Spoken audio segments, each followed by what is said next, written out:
Kama uliwahi kubahatika kustaajabu masuala ya matokeo ya kimichezo, basi leo nakupatia moja kati ya jambo ambalo huenda hukupata nafasi ya kuweza kulijua kwa kina.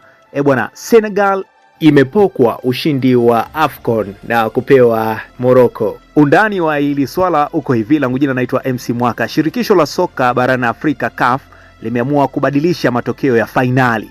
Ripoti za mitandao ya kijamii leo zinasema bodi ya CAF imeamua kwamba Senegal wamefanikiwa kutoka mchezo forfeit, na hivyo Morocco kutangazwa washindi wa michuano kwa ushindi wa mabao 3-0 kwa mujibu wa sheria za mashindano. Kama tutakuwa tunakumbuka kwamba wakati wa mchezo wa fainali kati ya Morocco na Senegal kulikuwa kuna mushkeli hapa na pale. Senegal walijitoa uwanjani pale ambapo penalty imetangazwa na masuala kama hayo. Kwa hiyo Morocco wakapeleka malalamiko yao na yakasikilizwa na matokeo yakawa ndio kama hivyo. Hii inamaanisha kwa matokeo ya uwanjani ya 1-0 Senegal na Morocco yameondolewa na ushindi wamepewa Morocco. Wewe kama Mwafrika, wewe kama mdau wa soka, una jambo gani kuhusu hili? Pesa watu wamekula, kombe limezunguka nchi nzima.